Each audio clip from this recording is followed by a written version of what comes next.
ఆ.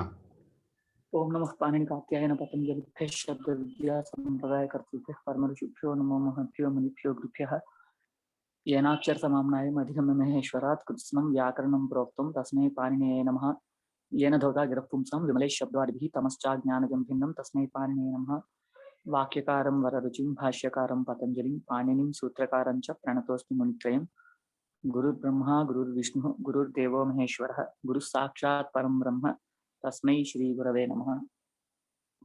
నిన్న మనం తృతీయ విభక్తి వరకు చూసామండి. ఇవాళ చతుర్థి విభక్తి నుంచి చూడాలి. చతుర్థి విభక్తి అర్థము సిద్ధాంత 9లో చూడాలండి.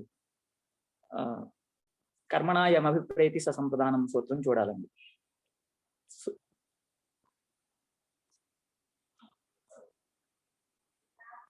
నెంబర్ ఎంత అండి? కౌముది 1:4:32 అండి. కౌముదిలో 569 అండి. ఇది నిన్న తృతీయ విభక్తి అయినది కాబట్టి ఇవాళ దానికి తర్వాత నుంచి చూస్తామండి.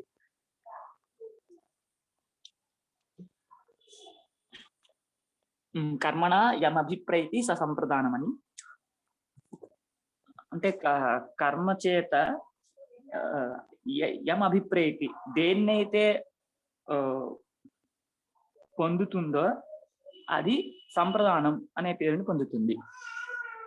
అంటే ఇక్కడ ఒక కర్మ అంటే ఇక్కడ వ్యాకరణ శాస్త్రంలో చెప్పబడినటువంటి కర్మ కర్తుః ఈప్సితతమం కర్మ అని, ఆ కర్మ చేత అంటే ఆ కర్మతో ఎవరిని ఉద్దేశిస్తూ ఆ కర్మ ఎవరిని ఉద్దేశిస్తూ వెళ్ళి వాళ్ళకి ఉపయోగాన్ని కలిగింప చేస్తుందో దానికి ఈ సంప్రదానం అనే పేరు వస్తుంది అనండి. అంటే చైత్ర విప్రాయ గాం దదాతి మొదలైన వాక్యాల్లో ఇంతకు ముందు గోవేమో చైత్రుడి దగ్గర ఉంది కాబట్టి గో వల్ల కలిగేటటువంటి ప్రయోజనాలన్నీ కూడా ఆ చైత్రుడికి వస్తాయి. కానీ ఎప్పుడైతే అదే గోవు చైత్రుడి చేత విప్రుడికి ఇవ్వబడుతుందో అప్పుడు ఆ గోవు వల్ల కలిగే ప్రయోజనాలన్నీ కూడా విప్రుడికి వస్తాయి. అంటే ఆ గోవు యొక్క పాలు మొదలైనవన్నీ కూడా గోదాన ఫలమేమో చైత్రుడికి వస్తుంది. గోవు వల్ల కలిగేటటువంటి మిగిలిన ప్రయోజనాలన్నీ కూడా ఈ విప్రుడికి వస్తాయి. కాబట్టి ఇక్కడ కర్మ ఏంటి? గోవు. ఈ గోవు ఎవరిని ఉద్దేశిస్తూ అభిప్రాయం అవుతోంది అంటే వెళ్తోంది అని అర్థం. అభిప్రాయం అవుతోందంటే వెళ్తోంది అని అర్థం. ఎవరిని ఉద్దేశించి వెళ్తోంది అంటే విప్రుడిని ఉద్దేశించి వెళ్తోంది. కాబట్టి విప్రుడికి సంప్రదానం అని పేరండి. అంటే ఇక్కడ కర్మనా యమప్రయతి అని చెప్పాము, కర్మచే అంటే అని చెప్పాము. ఏ క్రియ యొక్క కర్మ అంటే సంప్రదానం అనేటటువంటి సంజ్ఞను ఆశ్రయించుకుని సంప్రదానం అనే దగ్గర సంప్రదీయతే అస్మే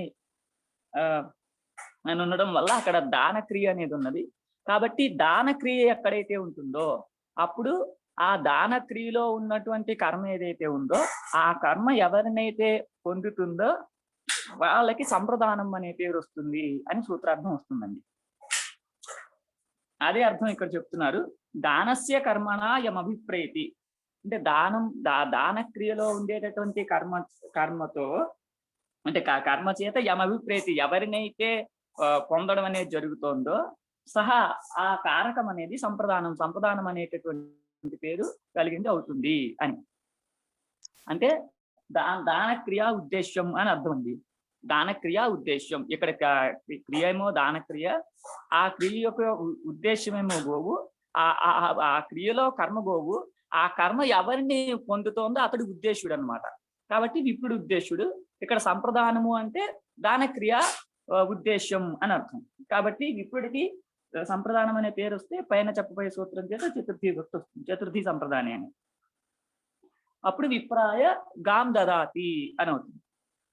ఇప్పుడు ఇక్కడ ఈ సూత్రంలో యం అభిప్రైతి అనే దగ్గర అభి అనే ఉపసర్గ, ప్ర అనేది ఒక ఉపసర్గ, ఇణ్ ధాతువుకి లట్లో రూపం ఏతి అనండి. అభి ప్ర ఏతి, ఏత్యదత్యూత్సు వృద్ధి వచ్చి అభిప్రైతి అని అవుతుంది.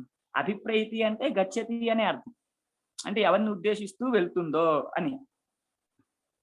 ఇప్పుడు రెండు ఉపసర్గలు ఎందుకు అంటే కేవలం వర్తమాన కాలంలో కాకుండా భూతకాలంలోని కానీ భవిష్యత్ కాలంలో కానీ కాల సామాన్యంలో ఈ సంప్రదానత్వం ఉంటుంది అని చెప్పడం కోసం ఈ అభిప్రా అనే రెండు ఉపసర్గలు చెప్పారు సూత్రకారులు అని. అంటే కేవలం దదాతి అని కాకుండా అదాతి అని కానీ దాస్యతి అని కానీ కూడా ఉన్నప్పుడు ఈ సంప్రదాన సంజ్ఞ రావడం కోసం అభిప్రా అనే రెండు ఉపసర్గల్ని సూత్రకారులు ఉచ్చరించారు అని. దాని తర్వాత చతుర్థి సంప్రదాన. చతుర్థి అంటే ఇక్కడికి కూడా అనభిహిత అనేది అధికారంగా వస్తుంది. ఎక్కడైతే సంప్రదానం అనేది అనభిహితం అవుతుందో అప్పుడు ఆ కారకం కంటే చతుర్థి విభక్తి వస్తుంది అని అర్థం. దాని విప్రాయ గాం దదాతి అనే దగ్గర దానక్రియలో ఉన్నటువంటి కర్మగోవు ఈ కర్మ ఎవరిని ఉద్దేశించి వెళ్తోంది అంటే విప్రుడిని ఉద్దేశించి వెళ్తోంది. ఈ గోవు వల్ల కలిగే ప్రయోజనాలన్నీ కూడా విప్రుడికి ఇక మీదట వస్తాయి అనే భావంతో అతను దానం చేయడం వల్ల ఉద్దేశ్యుడు విప్రుడు అయ్యాడు. కాబట్టి ఈ సూత్రం చేత విప్రుడికి సంప్రదాన సంజ్ఞ వచ్చి చతుర్థి కర్మణాయ విప్రేతి సంప్రదాన సూత్రం చేత సంప్రదాన సంజ్ఞ వచ్చి చతుర్థి సంప్రదాయ సూత్రం చే చతుర్థి విభక్తి వచ్చింది. విప్రాయ గాం దదాతి అని అయింది. అనభిహితే ఇత్యేవ అంటే అనభిహితాధికారం ఉన్నది అని. దీయతే అస్మై దానీయ విప్రహ. ఇక్కడ దీయతే అస్మై అనే దగ్గర అంటే అస్మై అని సంప్రదానార్థంలో దాదాపు కంటే అనీయ ప్రత్యయం చేశాము. కృత్యులతో బహుళం అనే సూత్రం చేత బహుళ గ్రహణాన్ని ఆశ్రయించుకుని సంప్రదానార్థంలో అనీయ ప్రత్యయం చేశాం. కాబట్టి ఇక్కడ అనీయ ప్రత్యయానికే సంప్రదానం అని అర్థము. కాబట్టి సంప్రదానత్వం ప్రత్యయం చేతనే ఉక్తమైపోవడం వల్ల మళ్ళీ ఆ సంప్రదానాన్ని చెప్పడం కోసం చతుర్థి విభక్తి అనేది రావట్లేదు. దానీయ విప్రహ అని ఉంది. ఇక్కడ చతుర్థి విభక్తి అనేది రాలేదు. ఏ తర్వాత దానక్రియా కర్మ ఏదైతే ఉందో ఆ దానక్రియా కర్మ ఎవరిని ఉద్దేశించి వెళ్తుందో అటువంటి ఉద్దేశ్యభూతుడు సంప్రదానం అవుతారు అని సూత్రం వల్ల మనం చూసాము. దాని తర్వాత క్రియయా యమభిప్రయతి సోపి సంప్రదానం. కేవల దాన క్రియ చేతనే కాదు, క్రియ చేత అంటే సామాన్య క్రియ చేత ఏదైతే పొందుతోందో దానికి కూడా సంప్రదానం అనేటటువంటి పేరు వస్తుంది అని. పత్యేషేతే శ్రాద్ధాయ నిగర్హ్యతే యుద్ధాయ సన్నహ్యతి మొదలైనవన్నీ ఇక్కడ ఉదాహరణలు. అంటే ఇక్కడ కేవలం దానక్రియాకర్మ మాత్రం అంటే దానక్రియాకర్మ ఉన్నప్పుడు ఆ కర్మోద్దేశ్యం మాత్రం సంప్రదానం అవుతుందని సూత్రం చేసి చెప్తుంటే క్రియా సామాన్యం ఏదున్నా కూడా ఆ క్రియా సామాన్యంలో ఏదైతే కర్మ ఉంటుందో అది ఎవరిని ఉద్దేశించి వెళ్తుందో వాళ్ళకి సంప్రదానము అనే పేరు వస్తుంది అని ఇక్కడ వార్తికం చేసి చెప్తున్నారు. ఈ వీటిల్లో ఈ క్రియలు కొన్ని సకర్మక క్రియలుగా ఉన్నాయి, కొన్ని అకర్మక క్రియలుగా ఉన్నాయి.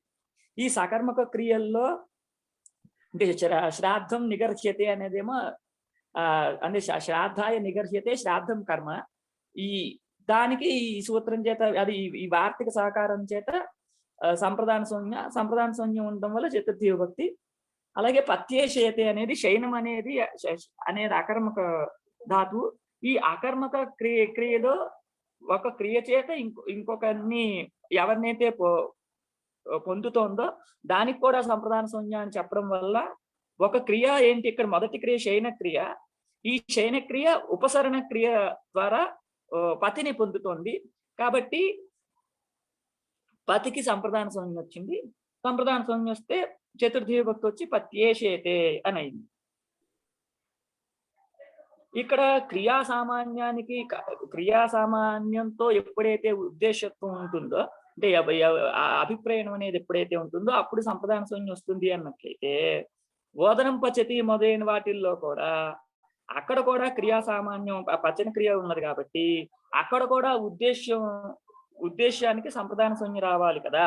అంటే ఆ క్రియ చేత పచన క్రియ దేన్ని పొందుతోంది అంటే ఈ ఓదనాన్ని పొందుతోంది కాబట్టి ఓదనానికి సంప్రదాన సంజ్ఞ రావాలి కదా. అంటే అక్కడ సంప్రదాన సంజ్ఞ రాదు. ఎందుకని రాదు అంటే ఈ క్రియాయ విప్రేతి సంప్రదానం అనేదేమో సకర్మక అకర్మక అన్ని ధాతువుల విషయంలోనూ చెప్పబడింది. ఇప్పుడు ఇక్కడ అన్ని చోట్ల కూడా కర్మశూన్య వచ్చినట్లే, అదే సంప్రదాన శూన్య వచ్చినట్లయితే కర్మశూన్య విధానం వ్యర్థమవుతూ రాదు. కర్మశూన్య విధానం వ్యర్థమవుతూ రాదు. అప్పుడు విధానమే వ్యర్థమైపోవాల్సి వస్తుంది. కాబట్టి ఎక్కడైతే అకర్మక క్రియ ఉంటుందో అక్కడ సంప్రదాన శూన్య, మిగిలిన చోట్ల కర్మశూన్య ఉంటుంది అనండి.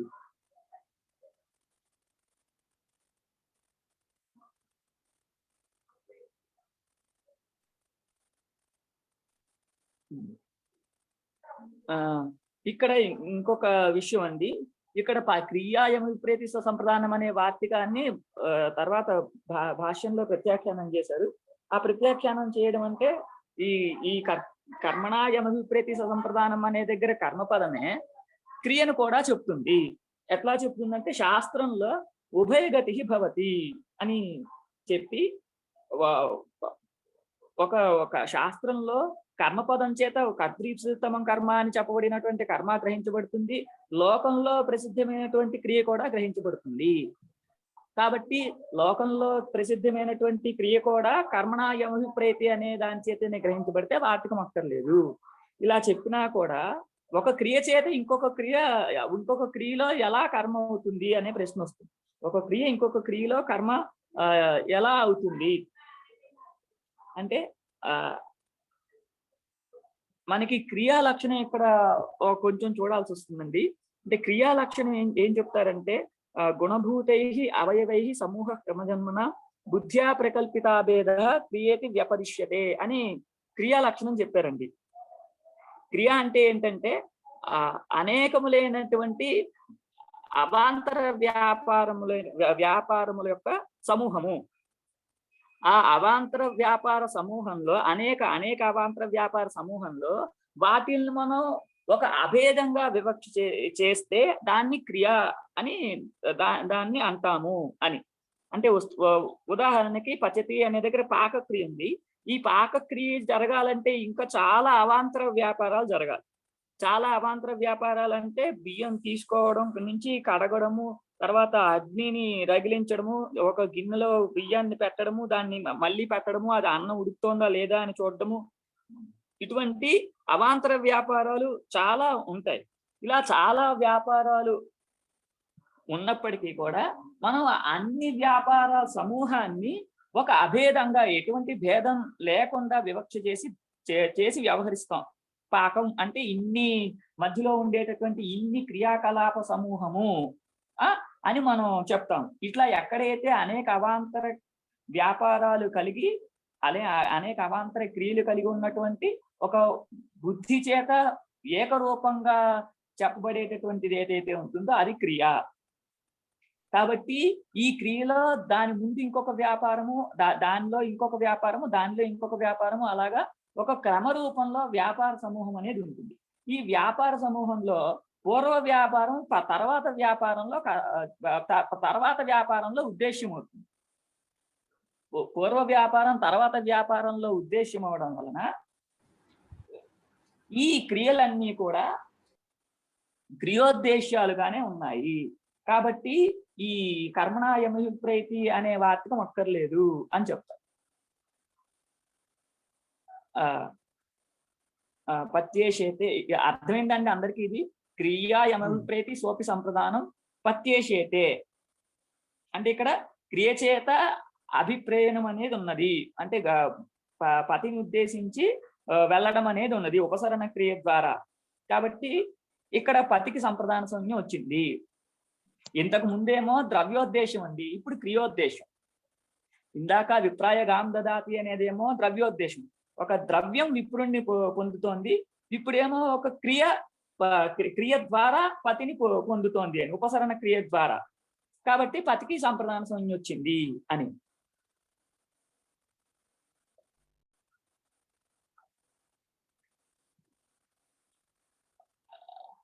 దాని తర్వాత యజే కర్మణ కరణసౌజ్ఞ సంప్రదానస్య కర్మసౌజ్ఞ. ఇది కూడా మనకి అక్కడ కాశికలో వచ్చింది.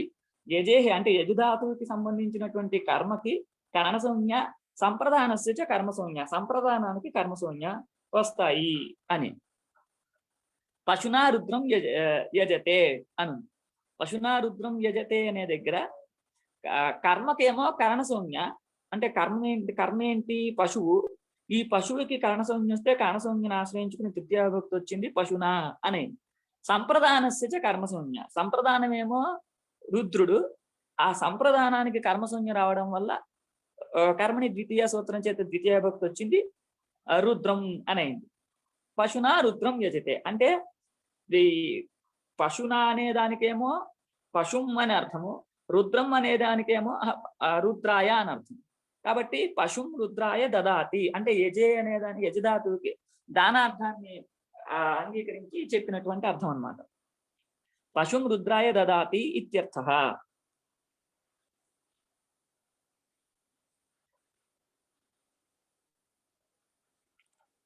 దాని తర్వాత రుచ్యర్థానాం ప్రియమాణః అంటే రుచ్యర్థక ధాతువుల యొక్క ప్రయోగం ఉన్నప్పుడు వాటిల్లో ప్రియమానమైనటువంటి ఏదైతే ఉంటుందో ఆ ప్రియమానమైనటువంటి దానికి సంప్రదానం అనేటటువంటి పేరు వస్తుంది అని.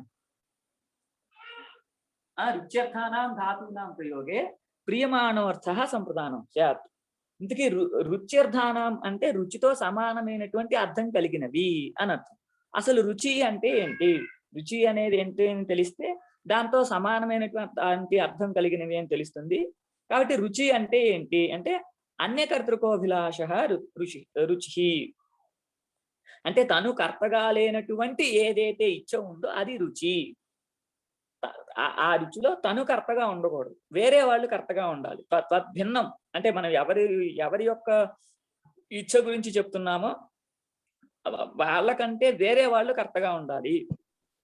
అటువంటి కర్తగా ఉన్నటువంటి అభిలాష ప్రీతి ఏదైతే ఉందో ఆ ప్రీతే రుచి అని చెప్పబడుతుంది అని. రుద్రం అంటే పేరు, రుద్రం పశునా రుద్రం యజతే అన్నప్పుడు అంటే రుద్రునికి ఇస్తున్నాడనా లేకపోతే యజ్ఞంలో ఏదైనా చేస్తున్నారని? యజ్ఞంలో వినియోగిస్తున్నారనేనండి. అంతేనా? అంతేనండి. రుద్రం అంటే ఒక యజ్ఞంలో ఒక. అవునండి.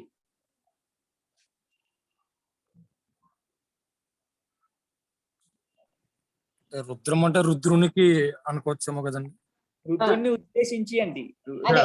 ఉద్దేశించి. రుద్రం అంటే ఇది నౌన్ కాదు మనకి, ద్వితీయ విభక్తి కదా. రుద్రం యజతే అనే దగ్గర వార్తికం చేత సంప్రదానానికి కర్మసంజ్ఞ వచ్చి ద్వితీయ వచ్చిందండి. కానీ అక్కడ సంప్రదానార్థం ఉంది, రుద్రాయ అనే అర్థం అక్కడ. చతుర్థి లేదు ఎక్కడ, తృతీయ వచ్చింది, ద్వితీయ వచ్చింది. అవునండి, అక్కడ ఉన్నది వస్తుత అక్కడ ఉన్నది పశువేమో కర్మగా ఉంది, రుద్రుడు సంప్రదానంగానే ఉన్నాడు ఆ క్రియలో. ఆ యజన క్రియలో పశువే కర్మ, రుద్రుడే సంప్రదానం అయినప్పటికీ కూడా కర్మకేమో కరణ సంజ్ఞ, సంప్రదానానికి కర్మ సంజ్ఞ వార్తికం చేసి చెప్పడం వలన పశునా రుద్రం యజతే అని ఉంది.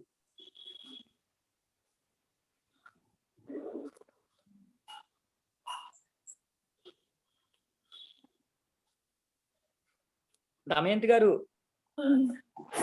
చెప్పండి. అది ఇందాక మీరు మీకు అర్థమైందానికి అర్థమైంది. అంటే రుద్ర అన్నది నాకు కొంచెం ఎవరైనా ఒక మనిషి లేకపోతే ఇక్కడ చతుర్థి లేకపోయినా సంప్రదాన సంజ్ఞ ఉంది కనుక ఇంక్లూడ్ చేశాడు చతుర్థి విభక్తి కింద. చతుర్థి విభక్తి కింద ఇంక్లూడ్ చేయడం కాదండి. సంప్రదాన సంజ్ఞ ఉంది కనుక ఇక్కడ ఇంక్లూడ్ అయింది. చతుర్థి ప్రకరణంలో ఉన్నాం కాబట్టి దాన్ని ఇక్కడ చెప్పారండి. మీరు అంటుంది అదే కదండి. అదే సంప్రదానం ఉంది కానీ ఇక్కడ ఇంకో చతుర్థి చెప్పాడు. మనం చతుర్థి విభక్తి కాబట్టి అది ఇక్కడ చూపిస్తున్నారు అంతే. రుద్రాయ పశుం యజతే సరిపోయింది కదండి. రుద్రాయ పశుం యజతే యజుధాతు ప్రయోగం ఉన్నప్పుడు చెప్పకూడదండి. రుద్రాయ పశుం దదాతి ప్రయోగం ఉన్నప్పుడు పశునా రుద్రం యజతే అనే ఉండాలి, లేదా రుద్రం పశునా యజతే రుద్రాయ పశుం దదాతి. యజధాతు ప్రయోగం లేనప్పుడు పశువు కర్మగాను రుద్రుడు సంప్రదానంగాను ఉండొచ్చు. రుద్రాయ పశుం దదాతి. అవునండి.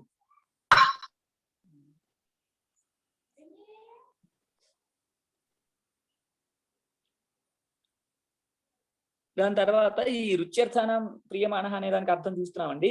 రుచ్యర్థానం ధాతూనాం ప్రయోగే ప్రియమాణ అర్థ సంప్రదానం స్యాత్. రుచ్యర్థక ధాతువుల యొక్క ప్రయోగం ఉన్నప్పుడు ప్రియమాణమైనటువంటి అర్థము సంప్రదానము అవుతుంది అని. హరయే రోచతే భక్తి, ఉదాహరణ హరయే రోచతే భక్తి అంటే హరికి భక్తి నచ్చుతుంది అన్నాం. ఈ నచ్చుతుంది అనే దగ్గర ఈ క్రియలో కర్త ఎవరు అంటే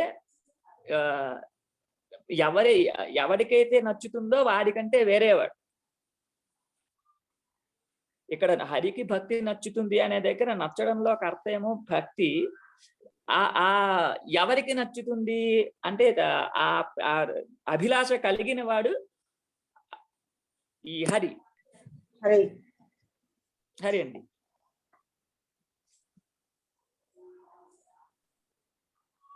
కాబట్టి ఈ ఇక్కడ ప్రకృతంలో అన్యకర్తృకో అభిలాష రుచి అన్న అంటే ఇక్కడ అన్యకర్త ఏంటి అంటే భక్తి అన్యకర్త్రి. ఎట్లా ఇప్పుడు రోచతే అనే దగ్గర కర్త్రి భక్తి, ఈ కర్త్రి ప్రియమానుడి కంటే భిన్నమైనటువంటిది అయింది. ప్రియమానుడేమో హరి, ఈ హరి యందు ఈ భక్తి అనేది ఉన్నది. కాబట్టి ఈ రోచతే అనే దగ్గర ఈ రుచిధార్థమేమో అన్యకర్తృక అభిలాష, ఈ అన్యకర్తృక అభిలాష అనేదేమో హరియందు ఉంది. వేరే వాడు కర్తగా కలిగినటువంటి అభిలాష కోరిక అది హరియందు ఉంది. ఈ అభిలాష ఏంటి వేరే కర్త అంటే భక్తి అని. హరినిష్ట ప్రీతే భక్తి కర్త్రి అంటే హరి యందు ఉన్నటువంటి ప్రీతికి భక్తి కర్త్రి, భక్తే కర్త అవుతుంది. కాబట్టి ఇక్కడ హరి కంటే వేరే వాళ్ళు కర్తగా ఉన్నటువంటిది అయింది. కాబట్టి రుచ్యర్థక ధాతు యొక్క ప్రయోగం ఉంది అని అర్థం. ఇట్లా రుచ్యర్థక ధాతు ప్రయోగం ఉండడం వలన ఈ హరికి సంప్రదాన సంజ్ఞ వచ్చింది. సంప్రదాన సంజ్ఞ రావడం వల్ల చతుర్థి విభక్తి వచ్చింది. ఇక్కడ ఇంకొక చిన్న విషయం అండి. ఇప్పుడు అంటే ఇది హరిహి భక్తిం అభిలషతి అనే వాక్యం ఉందండి. ఈ హరిహి భక్తిం అభిలషతి అనే దగ్గర భక్తిం అభిలషతి భక్తికి కర్మసంజ్ఞ వచ్చింది, ద్వితీయ భక్తి వచ్చింది. ఇప్పుడు రోచతే అనే దానికి అభిలషతి అనే దానికి అర్థంలో భేదం ఏంటి అంటే ఈ అన్యకర్తృకత్వం ఉండడం, అన్యకర్తృకత్వం లేకపోవడం. ఇప్పుడు అభిలషతి అనే దగ్గర ఆ ప్రీత్యాశ్రయుడు హరే, రోచతే అనే దగ్గర ప్రీత్యాశ్రయుడు హరి కంటే వేరే భక్తి. కాబట్టి చెప్తే హరయే రోచతే భక్తి అని చెప్పొచ్చు, లేకపోతే హరిహి భక్తిం అభిలషతి అనైనా చెప్పచ్చు. అంటే ప్రీత్యాశ్రయాన్ని అంటే ధాత్వర్థాన్ని మార్చి చెప్పడం అంతే. రుచిధాతువుకి అర్థమేమో వేరే వాళ్ళు కర్తగా ఉండడం, లషధాతువుకి అర్థం అది కాదు. కాబట్టి ఎప్పుడైతే లషధాతువు కానీ ప్రీధాతువు కానీ ఉంటాయో అప్పుడు ఈ చతుర్థి విభక్తి అనేది రాదు.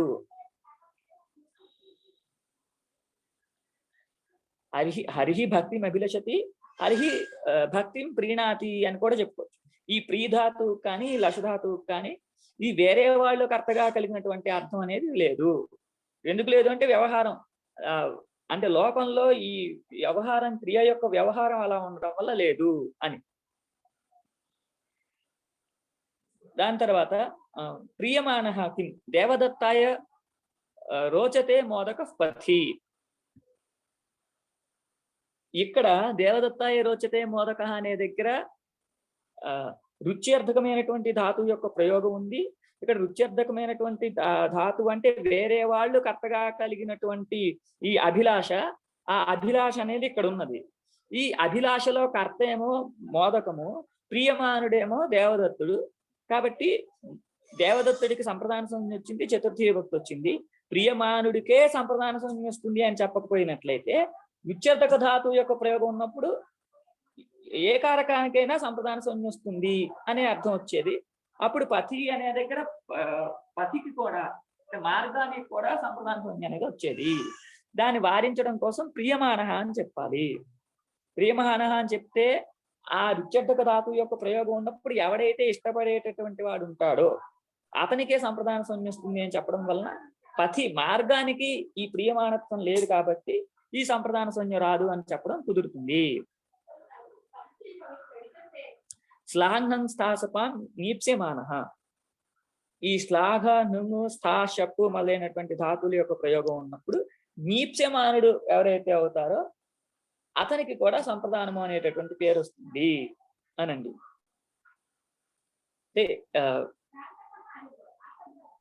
అంటే శ్లాధాతువు, హృంధాతువు, స్థాధాతువు, శపధాతువు ఈ ధాతువుల యొక్క ప్రయోగం ఉన్నప్పుడు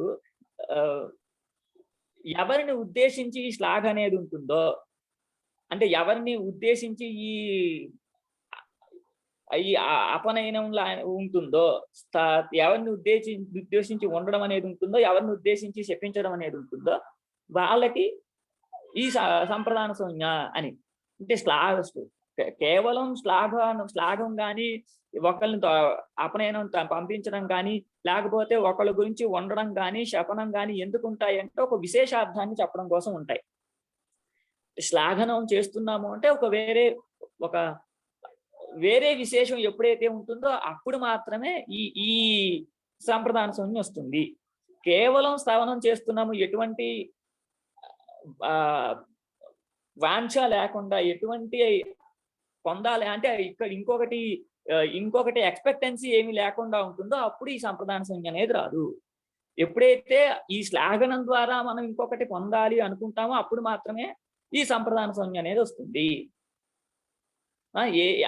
ఏషాం ప్రయోగే బోధయితుమిష్ట అంటే మనం వీరి శ్లాఘ ద్వారా ఏదైతే ఇంకొక విషయాన్ని చెప్పాలనుకుంటున్నామో అలా చెప్పాలనుకుంటున్నప్పుడు దానిలో ఇష్టుడు ఎవరైతే ఉన్నారో వాళ్ళకి సంప్రదాన సంజ్ఞ వస్తుంది అనండి. గోపీ స్మరాత్ కృష్ణాయ శ్లాఘతే నుతే తిష్టతే శపతేవా. గోపి అంటే గోపిక స్మరాత్ మన్మథుడి వలన కృష్ణాయ శ్లాఘతే అంటే కృష్ణుణ్ణి పొగుడుతోంది. అంటే ఇక్కడ కేవలం కృష్ణుణ్ణి స్తుతిస్తోంది అని అర్థం కాదు. స్మరాత్ శ్లాఘతే మన్మథుడి వలన ప్రేరితురాలే పొగుడుతోంది. అంటే చెప్పాలనుకునే గోపిక చెప్పాలనుకున్నటువంటి విషయం ఇంకొకటి ఉన్నది. ఇంకొకటి ఉన్న దాంట్లో ఇష్టుడు కృష్ణుడు కాబట్టి కృష్ణుడికి సంప్రదానము అనేటటువంటి పేరు వచ్చింది. అలాగే గోపీ స్మరాత్ నుతే మన్మథుడి వలన మిగిలిన వాళ్ళందరినీ కూడా తప్పిస్తోంది. ఈ తప్పించడంలో కూడా మిగిలిన వాళ్ళు కాదు, తన దగ్గరికే రావాలి అనేటటువంటి అభిలాష ఇక్కడ తను చెప్పాలనుకుంటోంది. కాబట్టి ఈ క్రియలో ఇష్టుడు ఎవరైతే ఉన్నాడో అతనికి సంప్రదానము అనే పేరు వచ్చింది. అప్పుడు కృష్ణాయ నుతే అని వచ్చింది. అలాగే కృష్ణాయ తిష్టతే ఇక్కడ కూడా కృష్ణుని గురించి నిరీక్షిస్తోంది. అంటే వేరే తన అభిప్రాయాన్ని చెప్పడం కోసం నిరీక్షిస్తోంది. అక్కడ ఇంకా చాలా మంది ఉన్నారు, గోపికలు మిగిలిన వాళ్ళందరూ ఉన్నారు. అంతమంది ఉన్నప్పటికీ కూడా తన అభిప్రాయాన్ని చెప్తోంది అని అర్థం. తన అభిప్రాయాన్ని చెప్తోంది. నృతే అంటే అర్థం ఏంటండి? అపనయనే అండి. అంటే అపనయనము అంటే వేరే వాళ్ళని తప్పించడం.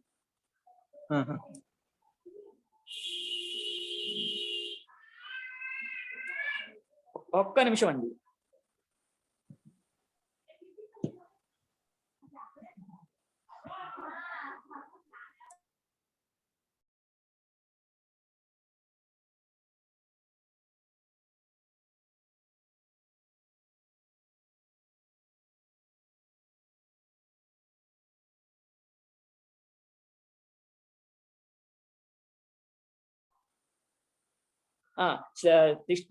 కృష్ణాయ తిష్టతే, కృష్ణాయ తిష్టతే అంటే స్వ అభిప్రాయాన్ని చెప్తోంది అని. దాని తర్వాత శపతే అంటే కృష్ణుడిని శపిస్తోంది అని. శపిస్తోంది అంటే తన అభిప్రాయం వేరే ఉంది, ఆ అభిప్రాయాన్ని ఉద్దేశిస్తూ చెప్తోంది అని అర్థం. కాబట్టి అన్ని చోట్ల కూడా బోధయితం ఇష్ట అంటే కృష్ణుడు అయ్యాడు. కాబట్టి కృష్ణుడికి సంప్రదాన సంజ్ఞ వచ్చింది, చతుర్థి విభక్తి వచ్చింది. గీప్స్యమాన కిం అంటే గీప్స్యమాన అంటేనే బోధయితం ఇష్యమాన అని అర్థం. బోధయితం ఇష్యమానుడు ఎవరైతే అవుతారో అతనికి సంప్రదాన సంజ్ఞ వస్తుంది అన్నాం. అలా చెప్పకపోయినట్లయితే దేవదత్తాయ శ్లాఘతే పథి అనే దగ్గర పథికి కూడా ఈ సంప్రదాన సంజ్ఞ అనేది రావాల్సి వచ్చి ఉండేది. పథికి అంటే మార్గానికి సంప్రదాన సంజ్ఞ రాకుండా ఉండడం కోసం నీప్స్యమాన అంటే బోధయితం ఇష్యమాన అని చెప్పాలి. మనం ఎప్పుడైతే బోధయితం విష్యమాన అని చెప్తామో అప్పుడు దేవదత్తుడే ఇక్కడ బోధయితం విష్యమానుడు అవుతున్నాడు కానీ, అంటే వేరే అర్థాన్ని చెప్పదలిచిన వాడు దేవదత్తుడే అవుతున్నాడు కానీ మార్గం అనేది కాలేదు. కాబట్టి ఈ సంప్రదాన సంజ్ఞ రాదు అని చెప్పడం కుదురుతుంది. దాని తర్వాత ధారే రుక్తమరుణ అంటే ఇక్కడ మామూలుగా కర్మ అవుతుంటే సంప్రదాన సంజ్ఞ వస్తున్నాను కానీ ఎక్కడ అంటే కృష్ణుడు మామూలుగా కర్మ అవ్వాలి కానీ ఇక్కడ సంప్రదానం అవుతుంది. అవును అవును అవును అవును జ్ఞాపయితం విష్యమాన అంటే కం జ్ఞాపయితం విష్యమాన అని ఉంటుంది. ఈప్సితమే అవుతున్నాడు. అంటే కర్మ సంజ్ఞ ప్రార్థిస్తుంటేనే బాధిస్తూ చతుర్థి ఇక్కడ సంప్రదాన సంజ్ఞ చెప్తున్నాడని అంతే. తర్వాత ధారే రుత్తమర్ణ అంటే దృంగ అవస్థానే అనే ధాతువుకి నిజంతమైనటువంటి ధాతు ఏదైతే ఉందో ధారి అనేది, అటువంటి ధాతువు యొక్క ప్రయోగం ఉన్నప్పుడు ఉత్తమర్ణ ఉత్తమన్నుడు సంప్రదాన సంజ్ఞని పొందుతాడు అని, ఉత్తమన్నుడికి సంప్రదానము అనే పేరు వస్తుంది అని. ధారయతే ప్రయోగే ఉత్తమర్ణ ఉక్త సంజ్ఞ స్యాత్ భక్తాయ ధారయతి మోక్షం హరికి అంటే మోక్ష ధరతే అని ఉంటుంది. అంటే అన్యంత అవస్థలో ఈ మోక్ష ధరతే అంటే మోక్ష అవతిష్టతే అని అర్థం. అంటే మోక్షం ఉంది, మోక్షం వస్తుంది అని. ఆ వచ్చేటటువంటి మోక్షాన్ని హరి వచ్చేలా చేస్తున్నాడు, మోక్షం ఇప్పిస్తున్నాడు అని. ధారయతి మోక్షం, ఎవరికి ధారయతి మోక్షం అంటే భక్తాయ. అంటే ఇక్కడ ఉత్తమన్నుడు ఎవరు, ఉత్తమన్నుడు ఎవరు అంటే భక్తుడు అని. ఎట్లా భక్తుడు ఉత్తమన్నుడు అయ్యాడు అంటే మొట్టమొదట తన భక్తి ద్వారా పూజాది ద్రవ్య సమర్పణ ద్వారా భక్తుడికి హరికి కొంత ఇచ్చాడు. ఆ ఇవ్వబడిందే రుణతుల్యంగా ఉంటుంది. ముందే హరికి భక్తుడు కొన్ని పూజాది ద్రవ్యాలను కానీ లేకపోతే నిజమైనటువంటి చిత్తాన్ని కానీ హరికి సమర్పించడం వలన ఇతను కొంత సొమ్ముని హరికి ఇచ్చినట్లు అవుతోంది. కాబట్టి ఈ రుణంలో ఉత్తమన్నుడు భక్తుడు, అధమన్నుడు హరి ఈ రుణంలో. కాబట్టి ఉత్తమన్నుడైనటువంటి భక్తుడికి ఈ సూత్రం చేత సంప్రదానము అనే పేరు వస్తుంది. సంప్రదానము అనే పేరు వస్తే చతుర్థి భక్తి వచ్చి భక్తాయ ధారయతి మోక్షం హరిహి అని అవుతుంది. ఉత్తమన్న కిం దేవదత్తాయ శతం ధారయతి. ఎవరికి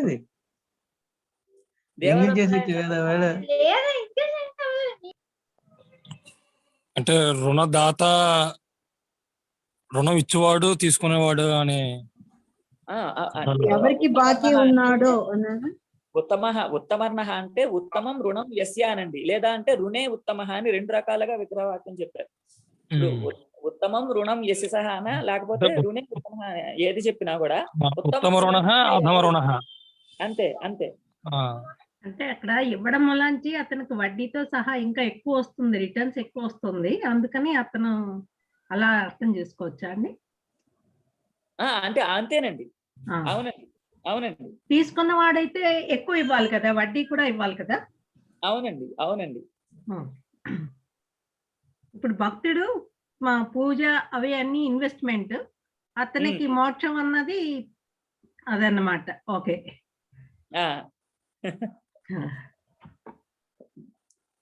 ఉత్తమన్న అని కనుక లేకపోయినట్లయితే దేవదత్తాయ శతం ధారయతి గ్రామే అంటే దేవదత్తుడికి 100 రూపాయలు ఇస్తున్నాడు అని ఉంది. అంటే గ్రామే అన్నాడు. గ్రామే అంటే గ్రామం మందు అని. ఇప్పుడు ఈ గ్రామానికి ఉత్తమన్నత్వం లేదు, గ్రామం అనేది అధికరణ మాత్రమే. ఒకవేళ ఉత్తమన్న అని చెప్పకపోయినట్లయితే ఈ అధికరణానికి కూడా సంప్రదాన సంజ్ఞ అనేది వచ్చి ఉండేది. దాన్ని వారించడం కోసం ఉత్తమర్ణ అని చెప్పాలి అని. దాని తర్వాత ఈ స్పృహేరీప్సిత, స్పృహధాతువు యొక్క ప్రయోగం ఉన్నప్పుడు ఈప్సితమైనటువంటి అర్థం ఏదైతే ఉంటుందో ఆ అర్థానికి సంప్రదానము అనే పేరు వస్తుంది. అంటే స్పృహ ఈప్సాయం అనే ధాతు, ఈ ధాతువు యొక్క ప్రయోగం ఉన్నప్పుడు మాత్రమే ఇది. దానికి ఉదాహరణ పుష్పేభ్య స్పృహేతి. ఇక్కడ స్పృహధాతువు యొక్క ప్రయోగం ఉండడం వల్ల ఈ ఈప్స కలిగినటువంటివి ఏవైతే ఉన్నాయో పుష్పాలు, వాటికి ఈ సూత్రం చేత సంప్రదాన సంజ్ఞ రావడం వల్ల చతుర్థి విభక్తి పుష్పేభ్య స్పృహయతి అనే. ఈప్సిత ఇది కిం? పుష్పేభ్యో వనే స్పృహయతి. అంటే ఈప్సిత అని చెప్పకపోయినట్లయితే స్పృహధాతువు యొక్క ప్రయోగం ఉన్నప్పుడు కారకం సంప్రదానం అవుతుంది అనే అర్థం వచ్చిండేది. అప్పుడు ఏ కారకమైనా కూడా సంప్రదానం కావాల్సి వస్తుంది. దాన్ని వారించడం కోసం ఈప్సిత అని చెప్పాలి. ఈప్సిత అని చెప్పినట్లయితే ఈప్సితమైనటువంటి ఏ కారకం అయితే ఉంటుందో దానికే సంప్రదాన సంజ్ఞ అని అర్థం వస్తుంది. ఇట్లా చెప్పడం వల్ల ఈ పుష్పేభ్యో వనే స్పృహయతి అనే దగ్గర వనానికి సంప్రదాన సంజ్ఞ రాదు అని చెప్పడం కుదురుతుంది.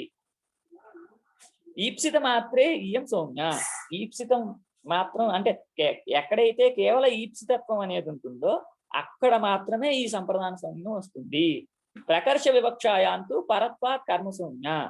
అంటే ఈప్సిత తమత్వ వివక్షత ఎక్కడైతే ఉంటుందో అక్కడ పరత్వాత్ అంటే అక్కడ రెండు ప్రాప్తిస్తూ ఉంటే స్పృహేరీప్సిత అనేది ప్రాప్తిస్తోంది, కర్తృప్సిత తమం కర్మ అనేది కూడా ప్రాప్తిస్తోంది. అట్లా రెండూ ప్రాప్తిస్తూ ఉంటే విప్రతిషేధే పరం కార్యం అనే నియమాన్ని ఆశ్రయించుకొని కర్మ సంజ్ఞ వస్తుంది. అప్పుడు పుష్పాన్ని స్పృహయతి అని ఉంటుంది. అంటే ఇది అందరి మతం కాదండి, కొంతమంది మతము. ప్రౌఢ మనోరమలో ఈ విషయం కూడా చెప్పారు. అంటే ఈ పుష్పేభ్య స్పృహయతి, పుష్పాన్ని స్పృహయతి అనేవి రెండు ఉండవు. కేవలం పుష్పేభ్య స్పృహయతి అనేదే ఉంటుంది. ఎప్పుడైతే ఈప్సితత్వం ఉంటుందో అంటే స్పృహధాతు ప్రయోగం ఉంటుందో అప్పుడు. అంటే శేష వివక్ష మనకి ఉన్నప్పుడు ఈ శేష వివక్షకి అపవాదగా షష్ఠీ విభక్తి ప్రాప్తిస్తుంది. ఈ షష్ఠీ విభక్తిని కూడా బాధిస్తూ ఈ సూత్రం చేత సంప్రదాన సంజ్ఞ వస్తుంది. కాబట్టి ఎప్పుడూ పుష్పేభ్య స్పృహయతి అనే ఉండాలి అనే మతం కూడా ఉంది. దాని తర్వాత క్రుధ ద్రుహ ఈర్ష్య అసూయార్థానం వ్యంప్రతి కోప.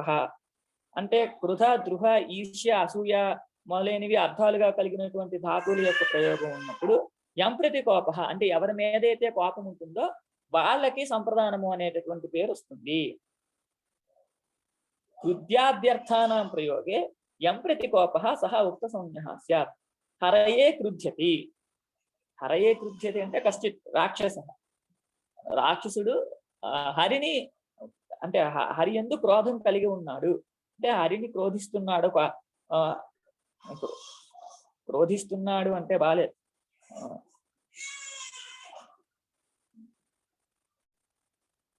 హరిని కోపగించుకుంటున్నాడు అనండి. హరిని కోపగించుకుంటున్నాడు. ఇక్కడ కూడా కర్మసంజ్ఞ ప్రాప్తిస్తుంది. కర్మసంజ్ఞ బాధకంగానే ఇక్కడ కూడా సంప్రదాన సంజ్ఞ అనేది వస్తుంది.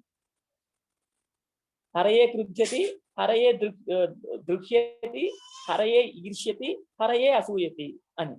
వ్యంప్రతి కోప ఇది కిం? అంటే ఎవరి మీదైతే కోపం ఉంటుందో వాళ్ళకి మాత్రమే ఈ సంప్రదాన సంజ్ఞ.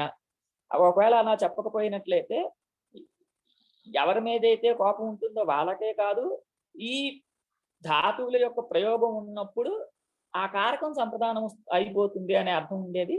అప్పుడు భార్యామీర్ష్యతి అనే దగ్గర భార్యకి కూడా సంప్రదాన సంజ్ఞ అనేది వచ్చి ఉండేది.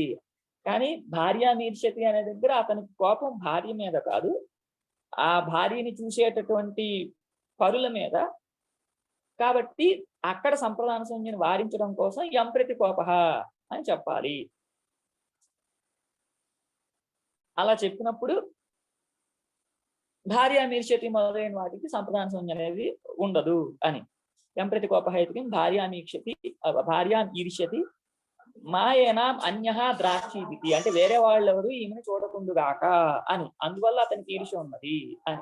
అంతేగాని ఆమె మీద అతనికి ఈర్ష్య లేదు అని. తర్వాత యంప్రతి కోప అని చెప్పినట్లుగా యంప్రతి ద్రోహ, యంప్రతి ఈర్ష్య, ఎంప్రతి, అసూయ అని కూడా చెప్పాలి కదా అంటే అలా చెప్పక్కర్లేదు. ఎందువల్ల? కోపం వల్లనే మిగిలినవన్నీ కూడా పుడుతూ ఉన్నాయి. కాబట్టి ఎంప్రతి కోప అని చెప్పడం వల్లే మిగిలిన అర్థాలు అన్ని కూడా తెలుస్తాయి అని. దానికి ముందు సూత్రంలో చెప్పినటువంటి వాటికి ఉదాహరణ అర్థాలు చెప్తున్నారు. క్రోధం అంటే క్రోధ అమర్ష, ద్రోహ అపకార, ఈర్ష్య అక్షమ, అసూయ గుణేషు దోషావిష్కరణం. ద్రోహాదయోపి కోప ప్రభవాహ ఏవ గృహ్యంతే. ద్రోహాదులన్నీ కూడా కోప ప్రభవాహ అంటే కోపం నుండి పుట్టినవే ఉంటాయి. కాబట్టి అత విశేషణం సామాన్యన యంప్రతి కోప ఇది. సామాన్యంగా విశేషణాన్ని యంప్రతి కోప అని చెప్పారు అని. కృతద్రుహో ఉపసృష్టయో కర్మ అంటే కృతధాతువు ద్రుహధాతువు ఎప్పుడైతే ఉంటాయో అప్పుడు వాటికి కనుక ఉపసర్గతో యోగం ఉన్నప్పుడు ఎవరి మీద అయితే కోపం ఉంటుందో ఆ కారకము కర్మ సంయుతం అవుతుంది అని. సోపసర్గయో అనయోహ యోగే యంప్రతి కోప తత్కారకం కర్మ సంయుతం స్యాత్. క్రూరం అభికృత్యతి, అభిదృశ్యతి. ఇక్కడ అభిదృశ్యతి అనే దగ్గర అభి అనే ఉపసర్గ ఉన్నది. అభి అనే ఉపసర్గతో యోగం ఉండడం వల్ల కృధాతువుకి దృహధాతువుకి సంబంధించినటువంటి ప్రయోగం ఉన్నప్పటికీ కూడా పూర్వ సూత్రం చేత సంప్రదాన సంజ్ఞ రాకుండా ఈ సూత్రం చేత కర్మ సంజ్ఞ వస్తుంది. కర్మ సంజ్ఞ వస్తే కర్మని ద్వితీయ అనే సూత్రం చేత ద్వితీయ విభక్తి వస్తుంది. క్రూరం అభికృత్యతి క్రూరం అభిదృశ్యతి అనే ప్రయోగాలు ఏర్పడతాయి అని. దాని తర్వాత రాధీక్ష్యో యస్య విప్రశ్న అంటే రాధాతువు ఈక్షధాతువు యొక్క ప్రయోగం ఉన్నప్పుడు ఎవరిని ఉద్దేశించి వివిధ ప్రశ్నలు అనేవి ఉంటాయో అతనికి సంప్రదానము అనే పేరు వస్తుంది అని. ఏతయో కారకం సంప్రదానం స్యాత్. ఏతయో కారకం అంటే రాధి ఈక్షయోః యదియో వివిధ ప్రశ్న ఉద్దేశించి వివిధ ప్రశ్నలు కృష్ణాయ రాజ్యతి ఈక్షతేగా అంటే కృష్ణుడు జన్మించిన తర్వాత తన జాతకం ఎలా ఉంది అని పరిశీలించడం కోసం యశోద. రాజేష్ గారు మీరు చెప్పింది సమంగా వినిపించలేదండి, బాగా డిస్టర్బెన్స్ వచ్చింది. ఎక్కడి నుంచి అండి? అది మీ వాయిస్ కొంచెం షేకింగ్ గా వస్తున్నదండి. నెట్వర్క్ ప్రాబ్లం అయ్యి ఉండొచ్చు. ఇక్కడ ఇందాక నుంచి వర్షం చాలా పడుతుంది. గంట నుండి వర్షం చాలా ఎక్కువ పడుతుంది. ఇప్పుడు మళ్ళీ బాగానే ఉంది. ఇప్పుడు బాగుంది. ఎక్కడి నుంచి అది? కృతద్రోహ దగ్గర నుంచి వచ్చిందా? ఉపసృష్టయో కర్మ రాధీక్షో యస్య విప్రశ్న అంటే ఈ రెండు ధాతువుల యొక్క ప్రయోగం ఉన్నప్పుడు ఆ కారకం సంప్రదానం అవుతుంది అని. అంటే విప్రశ్న అంటే వివిధ ప్రశ్న అని అర్థం. అంటే ఎవరిని ఉద్దేశించి వివిధ ప్రశ్నకరణం అనేది ఉంటుందో అతనికి సంప్రదానం అనే పేరు వస్తుంది అని. అంటే కృష్ణుడు పుట్టిన తర్వాత అతని జాతకం ఎలా ఉంది, శుభము అశుభము ఎలా ఉన్నాయని సందేహంతో యశోద గర్గుని అడిగిన సందర్భంలో వాక్యాన్ని ఇస్తున్నారు. కృష్ణాయ రాధ్యతి ఈక్షతేవా అంటే ఏంటి? కృష్ణుడి కొరకు వివిధ ప్రశ్నల పర్యాలోచన చేస్తున్నారు అని. కృష్ణుడి యొక్క శుభాశుభ పర్యాలోచన అనేది చేస్తున్నాడు. ఎవరు అంటే గర్గుడు అని పైన చెప్తున్నారు. పృష్టో గర్గ శుభాశుభం పర్యాలోచయతి ఇత్యర్థః. అంటే అంటే యశోద చేత అడగబడిన గర్గుడు శుభాశుభ పర్యాలోచన చేస్తున్నాడు, ఆలోచన చేస్తున్నాడు అని అర్థము. ప్రత్యాంభ్యాం శుభః పూర్వస్య కర్త. ప్రత్యాంభ్యాం అంటే ప్రతి అనే ఉపసర్గతోని ఆంగ్ అనే ఉపసర్గతోని యోగం ఉన్నప్పుడు శృధాతు యొక్క ప్రయోగం ఉంటే పూర్వస్య కర్త, పూర్వం ఎవరైతే కర్త ఉన్నాడో అతనికి సంప్రదానము అనే పేరు వస్తుంది. ఆభ్యాం పరస్య శృణోతే యోగే పూర్వస్య ప్రవర్తనారూపస్య వ్యాపారస్య కర్త సంప్రదానం స్యాత్ అని. అంటే విప్రాయగాం ప్రతిశృణోతి అని ఉన్నది. విప్రాయగాం ప్రతిశృణోతి అంటే ఇక్కడ ప్రతి అనే ఉపసర్గం ఉన్నది గా శృధాతు ఉంది. ఈ ప్రతి ఉపసర్గ తర్వాత శృధాతు ఉన్నప్పుడు ఇక్కడ ప్రవర్తన రూప వ్యాపారం అంటే తను స్వంతంగా పని చేయకుండా వేరే వాళ్ళ ప్రేరణ చేత అతను ఆ పని చేస్తున్నప్పుడు ప్రయోగం అనేది ఉంటుంది. ప్రతిశృణోతి అంటే దాన్ని అమలు చేయడం లాంటిది. ఇంతకు ముందు ఒకళ్ళు వేరే వాళ్ళు చెప్పారు, ఆ చెప్పిన దాన్ని అంగీకరిస్తున్నాను అన్నట్లుగా. ఎప్పుడైతే అట్లా పూర్వతన వ్యాపారం ఒకటి ఉండి మళ్ళీ ఆ వ్యాపారాన్ని ఆశ్రయించుకుని క్రియ అనేది ఉంటుందో అప్పుడు ఆ పూర్వతన వ్యాపారంలో కర్తకి సంప్రదానము అనే పేరు వస్తుంది అని. విప్రాయగాం దదాతి అంటే విప్రాయగాం ప్రతిశృణోతి అంటే ముందు విప్రుడు ఒక వేరే వాళ్ళ దగ్గరికి వెళ్ళి, రాజా గోదానం వల్ల ఇంత మేలు కలుగుతుంది నీకు, కాబట్టి నువ్వు గోదానం చేయవలసింది అని అతను అడిగాడు. అలా అడిగిన దాన్ని అతను అంగీకరించాడు. అంటే ఇంతకు ముందు అడగడంలో కర్త ఏమో విప్రుడు, కాబట్టి ఆ విప్రుడికి ఇక్కడ సంప్రదాన సంజ్ఞ వస్తుంది అని. కాబట్టి విప్రాయ గాం ప్రతిశృణోతి, అలాగే విప్రాయ గాం ఆశృణోతి అనే ప్రయోగాలు ఉంటాయి అని.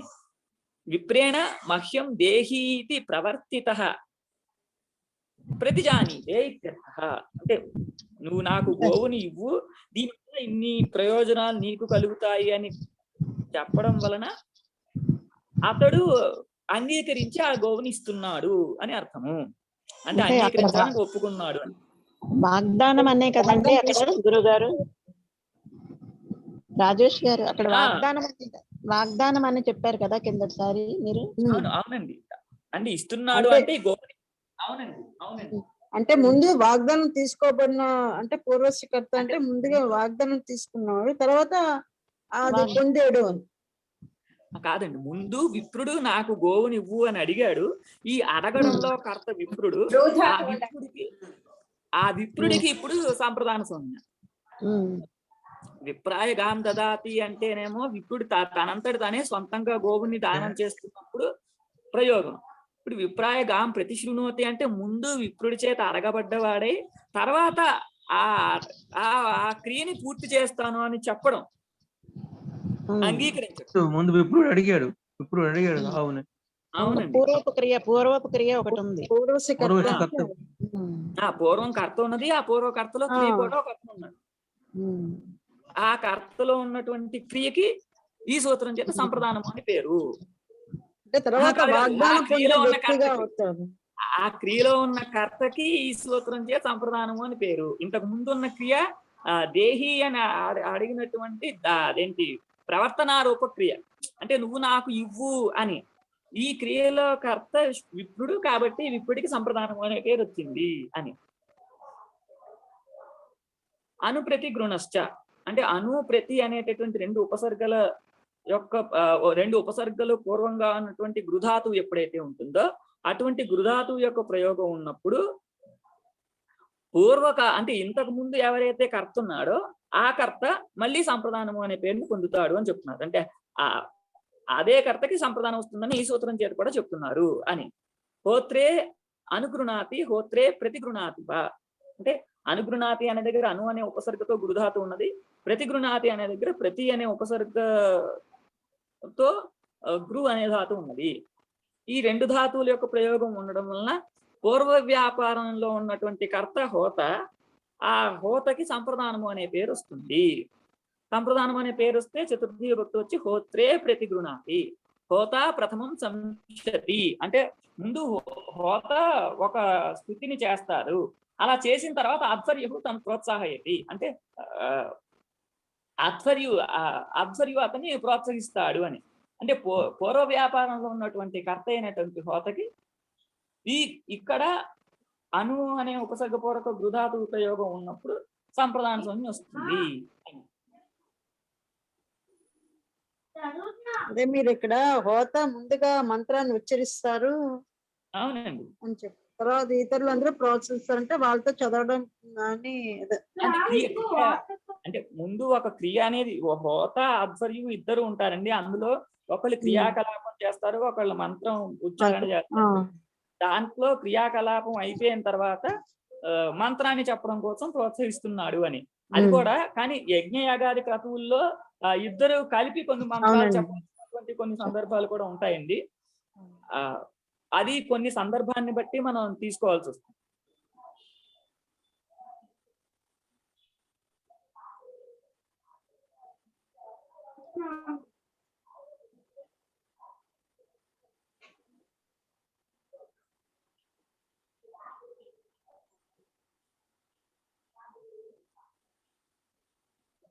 దాని తర్వాత ఈ ప్రతిగృహణాతి అంటే అర్థం ఏంటి ఇక్కడ అండి? ఓకే. ప్రతిగృహణాతి అంటే ఈ రెండు గృహ శబ్దే అనే ధాతు అండి. అంటే అనుగృణాతి ప్రతిగృణాతి అంటే మంత్ర పఠనం చేస్తున్నాడు అనే అర్థం. హోత ప్రథమం సంపది సమధ్వరిగా ప్రోత్సాహం ఇచ్చేది. అంటే మొట్టమొదట హోత మంత్రం చెప్తున్నాడు, దాని తర్వాత ఆధ్వర్యు కూడా ప్రోత్సాహం చేస్తున్నారు అని.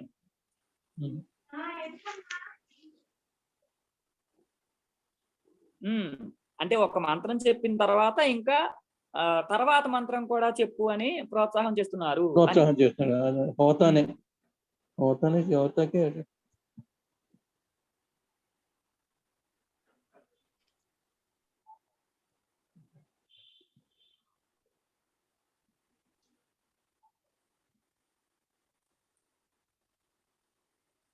దాని తర్వాత ఈ పరిక్రయణే ఏంటండి?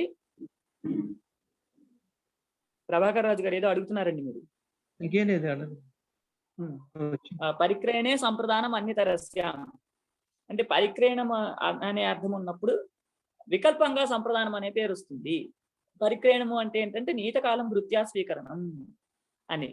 నీతకాలం భృత్యా స్వీకరణం పరిక్రయణం తస్మిన్ సాధకతమం కారకం సంప్రదానం స్యాత్ సంప్రదాన సంజ్ఞం వా స్యాత్ అని. అంటే దీని ముందు సూత్రం సాధకతమం కారణం అని, ఆ సూత్రం నుండి సాధకతమం అనేది అనుక్తిగా వస్తుంది. అప్పుడు సాధకతమైనటువంటి కారకము వికల్పంగా సంప్రదానము అనే పేరును పొందుతుంది అని. అంటే పరిక్రయణము అనే అర్థం ఉన్నప్పుడు అని. పరిక్రయణము అంటే నియతకాలం భృత్యా స్వీకరణం అంటే ఈ సమయం నుండి ఈ సమయం వరకు పని చెయ్యాలి అని ఒక డీల్ పెట్టుకుని దానికి ఎంత సొమ్మిస్తాను అని అంగీకరించడం. దానిలో ఏదైతే కరణం ఉంటుందో ఆ కరణానికి సంప్రదానము అనే పేరు వస్తుంది అని. అంటే సాధకమైనటువంటి కారకానికి సాధకమైనది కారణం అవుతుంది కాబట్టి దానికి సంప్రదాన సంజ్ఞ వికల్పంగా వస్తుంది అని. శతేన శతాయవ పరిక్రీత అంటే ఒక 100 స్వర్ణ నాణకాలతో కానీ 100 రూపాయలతో కానీ ఒక అతన్ని అంటే పరిక్రీత అంటే ఈ సమయం నుండి ఈ సమయం వరకు అంటే ఒక నెల రోజుల్లో 2 నెలల కాలాన్ని నువ్వు ఈ డబ్బు తీసుకుని ఈ పని చేయాల్సింది. దానిలో కారణం శతము కాబట్టి శతానికి ఈ సూత్రం చేత సంప్రదాన సంజ్ఞ వస్తే చతుర్థి విభక్తి, అప్పుడు శతాయ పరిక్రీత అని ఉంటుంది. సంప్రదాన సంజ్ఞ రాని పక్షంలో కరణ సంజ్ఞ శతేన పరిక్రీత అని ఉంటుంది. తాదర్థ్యే చతుర్థి వాచ్య అంటే తాదర్థ్యం ఎక్కడైతే ఉంటుందో అప్పుడు కూడా ఈ చతుర్థి విభక్తి అనేది వస్తుంది. ముక్తయే హరిం భజతి ముక్తి కొరకు హరిని భజిస్తున్నాడు అంటే తదర్థం ఏంటి ఇక్కడ? ముక్తి ముక్తయే అంటే భజన ఎందుకు అంటే ముక్తి కొరకు. కాబట్టి ముక్తి తాదర్థ్యమైంది. తాదర్థ్యం అయినది కూడా తాదర్థ్యమైన దానికంటే చతుర్థి విభక్తి వస్తుంది అని చెప్పాలి అని. కాబట్టి ముక్తి అనే దానికంటే చతుర్థి విభక్తి వచ్చింది. ముక్తయే హరిం భజతి అని అవుతుంది.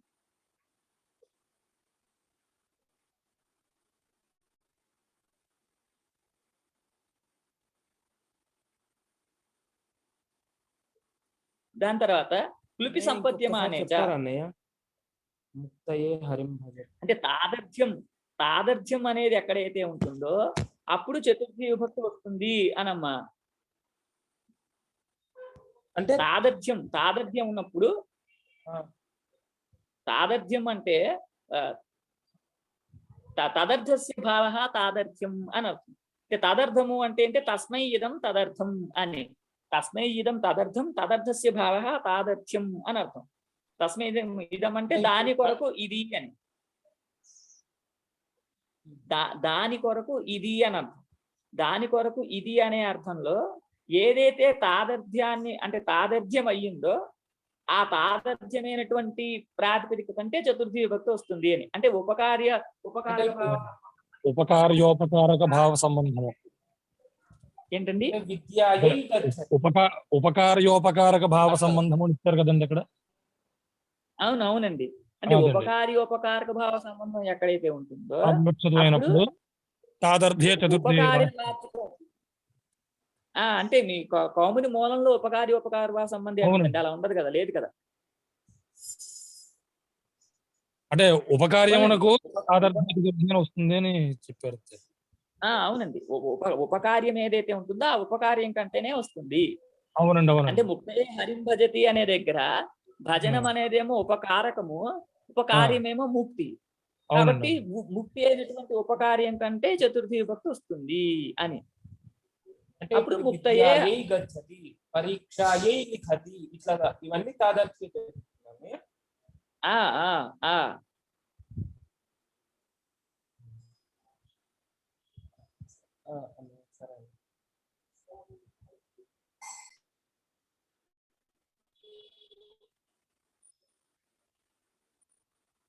దీని తర్వాత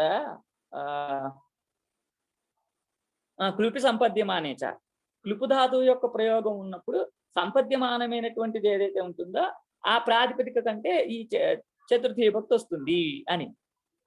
భక్తి జ్ఞానాయ కల్పతే, సంపద్యతే జాయతే ఇత్యాది. అంటే భక్తియే జ్ఞానంగా పరిణమిల్లుతోంది, మారుతోంది, సంపద్యమానం అవుతోంది అని.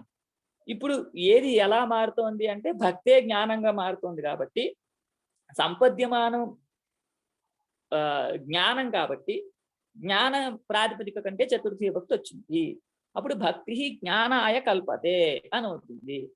అలాగే సంపద్యతే జాయతే అనేది కూడా భక్తి జ్ఞానాయ జాయతే. దాని తర్వాత ఈ ఉత్పాతేన జ్ఞాపితేచ, అంటే ఉత్పాదన ఏదైతే జ్ఞాపితం అవుతుందో అప్పుడు కూడా ఈ చతుర్థి విభక్తి అనేది వస్తుంది. వాతాయ కపిలా విద్యుత్ అంటే ఉత్పాతం చేత తెలియబడుతుంది. కపిలా విద్యుత్ అంటే కపిల వర్ణం కలిగినటువంటి మెరుపు అనేది వాతాయ అంటే వాతాన్ని, పెద్ద గాలుల్ని జ్ఞాపన చేస్తుంది. ఈ ఉత్పాతం చేత తెలియబడేది ఏంటి? వాతము. కాబట్టి ఈ దీనికంటే వాత ప్రాతిపదిక కంటే చతుర్థి విభక్తి వస్తుంది. అప్పుడు వాతాయ కపిలా విద్యుత్ అని అవుతుంది. హితయోగేచ, హిత అనే దాంతో యోగం ఉన్నప్పుడు అంటే చతుర్థి విభక్తి వస్తుంది. బ్రాహ్మణ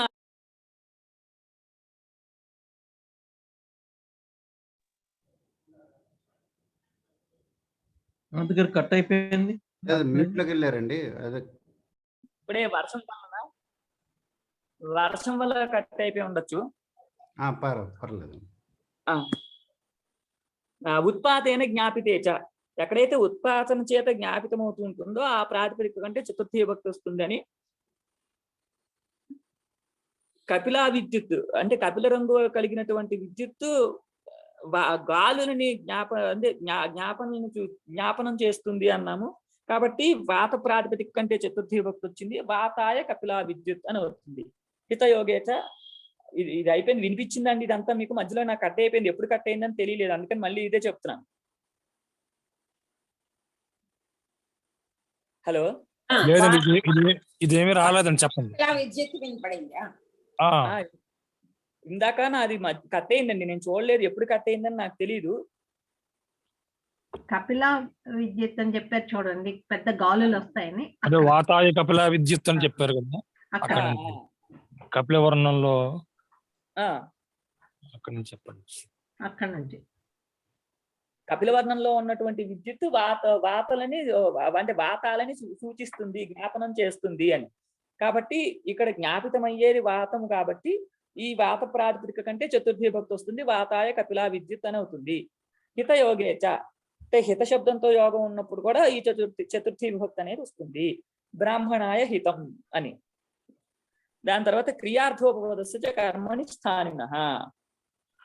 అంటే క్రియార్థోపపదం ఎక్కడైతే ఉంటుందో ఆ క్రియార్థోపపదం ఉన్నప్పుడు, అంటే ఆ క్రియార్థోపపదం ఉన్నప్పుడు కర్మణి స్థానినః అంటే తుమున్నంతమైనటువంటి దాని యొక్క తుమున్నంతమైన పదం యొక్క ప్రయోగం ఉన్నప్పుడు ఆ కర్మ యొక్క స్థానంలో ఈ చతుర్థి విభక్తి అనేది వస్తుంది అని.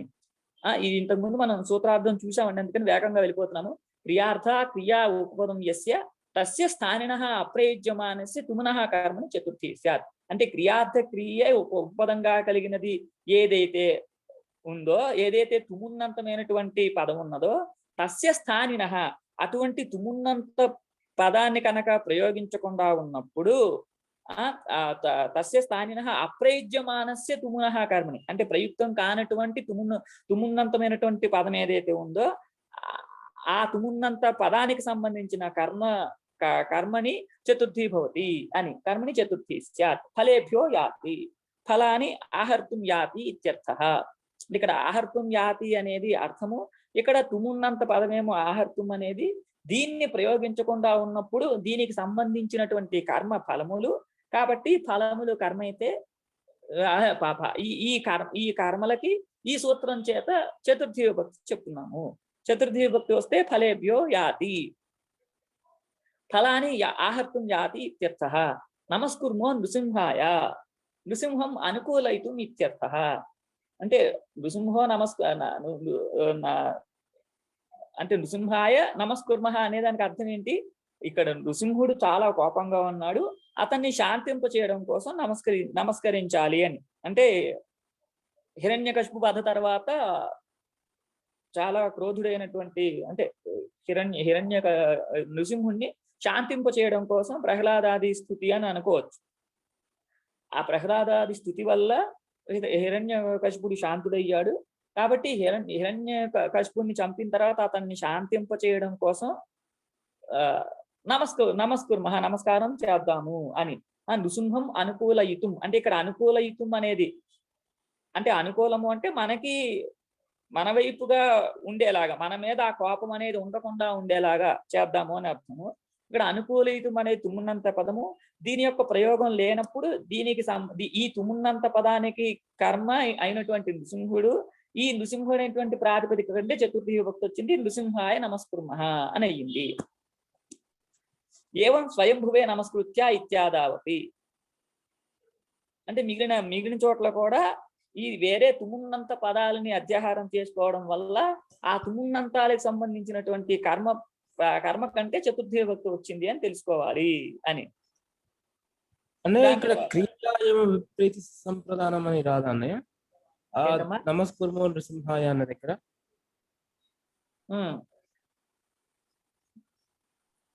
ఇక్కడ ఈ క్రియాయమ విపరీత సంప్రదానం అనేది వార్తికమే లేదు అని చెప్పాం కదమ్మా.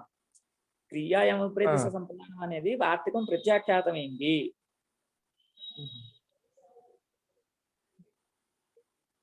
కాబట్టి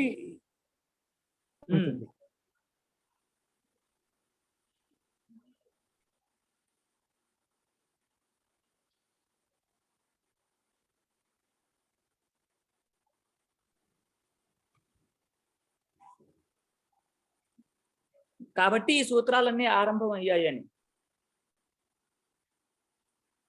ఇక్కడ కేవలం ఒకటే క్రియాకర్మ లేదు కదా, వేరే అవాంతర క్రియలు 2-3 ఉన్నాయి. ఈ అవాంతర క్రియలు ఉన్నప్పుడు విశిష్య మనం ఆ క్రియ యొక్క అర్థాన్ని ఒక్కొక్క దాన్ని భేదంగా చూపిస్తున్నప్పుడు ఈ సూత్రాలన్నీ కావాలి అని ఉంటుంది. ఈ క్రియా అర్థాన్ని ఒక్కొక్క దాన్ని చూపిస్తున్నప్పుడు, మనం భేదంగా వివక్ష చేస్తున్నప్పుడు కావాలి అని. తుమర్థాచ భావవచనాత్ భావవచనాశ్చ ఇది సూత్రేణ యో విహితః తదంతా చతుర్థి స్యాత్. అంటే భావవచనాశ్చ అనే సూత్రం చేత ఏదైతే ఘన్యాది ప్రత్యయం విహితమైందో అది అంతమందిగా కలిగినటువంటి ప్రాతిపదిక కంటే చతుర్థి విభక్తి వస్తుంది. అంటే అక్కడ తుమర్థం అంటే తుమున్నర్థం కూడా ఉండాలి. యాగాయ యాతి యష్టుం యాతి ఇత్యర్థః. యష్టుం యాతి అనే అర్థంలో యజుధాతువు కంటే భావవచనమైనటువంటి ఘన్ ప్రత్యయం వస్తే యాగ అనే పదం ఏర్పడుతుంది. ఈ ప్రాతిపదిక కంటే ఈ తుమర్థాచ భావవచన సూత్రం చేత చతుర్థి భక్తి వచ్చి యాగాయ యాతి అని అవుతుంది. నమస్వస్తి స్వహ స్వధాలం పశటి యోగాచ్చ. ఇక్కడ ఏ భావవాచక వీరి శబ్దం భావవాచక శబ్దం యాగేభ్య అంటే యాగాయ యాతి అంటే యాగం చేయడానికి వెళ్తున్నాడు అని. యాగం కర్తుం ఏంటండి? యాగం కర్తుం కర్తుం యష్టుం అంటే యష్టుం అంటేనే యాగం కర్తుం అని అర్థం. కర్తుం కర్తుం యజితం యష్టుం అనే అది అనిట్ ధాతు అన్నమాట. కాబట్టి యష్టుం అని ఉంటుంది అంతే. నమస్వస్తి స్వాహ స్వధాలం వషట్ యోగాచ్చ ఏభిర్ యోగే చతుర్థి. చెప్పండి. ఒకటి తెలీదు చాలా రోజుల నుంచి. అంటే ఈ అనిట్ సేట్ కొంచెం చెప్తారనే ఇప్పుడు అనవసరం ఉంటారు, తర్వాత ఇట్ అంటే ఆర్ధధాతుక సేట్ వలాదేహ అనే సూత్రం చేత వలాది ప్రత్యయం ఎక్కడైతే ధాతువు కంటే విధించబడుతుందో దానికి ఇట్ అనే ఆగమం వస్తుంది అని చెప్పారమ్మా. ఎక్కడ వస్తుంది అన్నయ్య ఈ ఆగమం అనేది? ఇట్ అన్ని అంటే ఆర్ధధాతుక ప్రత్యయాలు ఎక్కడెక్కడైతే ఉంటాయో అన్నింటికి కూడా సామాన్యంగా ఆ ప్రత్యయం కనుక ఆ ఆర్ధధాతుక ప్రత్యయం కనుక వలాది అయితే ఇట్ అనే ఆగమం వస్తుంది అని చెప్పారు సామాన్యంగా. ఆర్ధధాతుకస్య ఇడ్ వలాదేహే అని. దాని తర్వాత దానికి చాలా సూత్రాల చేత నిషేధాలు చెప్తారు. ఇప్పుడు వేటికైతే ఇట్ అనే ఆగమం వస్తుందో ఆ ధాతువులన్నీ కూడా సేట్ ధాతువులు అని. వేటికైతే ఇట్ అనే ఆగమం రాదో ఆ ధాతువులన్నీ కూడా అనిట్ ధాతువులు. అంటే ఆ ధాతువులు అంటే ఆ ధాతువు కంటే విధించబడినటువంటి ఆర్ధధాతుక ప్రత్యయము అని అర్థం. ఆ ఆర్ధధాతుక ప్రత్యయానికి ఇడాగమం వస్తే ఆ ధాతువు సేట్ ధాతువు. ఆ ఇడాగమం రాకపోతే ఆ ధాతువు అనిట్ ధాతువు అని. ఇట్ విద్యతే ఇటాసహ వర్తతే ఇట్టి సేట్ అమ్మా. నా సేట్ ఇటాసహ నవిద్యతే ఇట్టి అనిట్. అంటే ఈ ఇరాగం అనేది ఏ లకారాలకు వస్తుంది అంటే మనం ఏ లకారాలు కాదు. ఇప్పుడు లుట్ లకారంలో వస్తుంది కర్త అన్నాం. కర్త అంటే అక్కడ ఇడాగం వచ్చిందా? రాలేదు. ఇప్పుడు భవిత అనే దగ్గర ఇడాగము వచ్చింది. కాబట్టి భూధాతు ఏమో సేట్ ధాతు, కృధాతు అనిట్ ధాతు. అర్థమైందా? సేట్ అనిట్ అని ఇడాగమం వస్తే సేట్. భవిత అనే దగ్గర భూధాతు, దానికి లుట్లకారము, ఇంకా అదేంటి లుట్ ప్రత్యయము, దానికి మళ్ళీ తిప్రత్యయము డాదేశం ఇంకా వచ్చి దానికి ఇత అని ఉంటుంది అన్నమాట. భవిత అనే దగ్గర ఇకారం వినిపిస్తుంది. భూ అనే దగ్గర ఊకారం ఉంది ధాతువులో, భవిత అనే దగ్గర ఇకారం ఉంది. కాబట్టి ఈ భూధాతు సేట్ ధాతు. కర్త అనే దగ్గర ఇడాగమం లేదు కాబట్టి ఇది అనిట్ ధాతు. చాలా సూత్రాలు ఇడాగం నిషేధం అనేది చెప్పారు.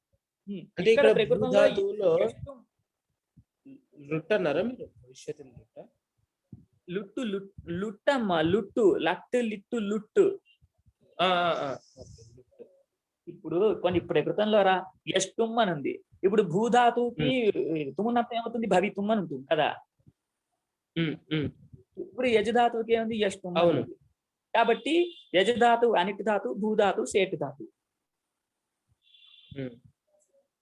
మనం మళ్ళీ చూద్దాం, ఎందుకంటే మనకి ఈ సూత్రం అయిపోతుంది, పెద్ద చతుర్థి ఘట్టం అయిపోతుంది. నమస్వస్తి స్వాహ స్వధాలం వశ యోగాచని సామాన్యంగా అర్థమైంది కదా.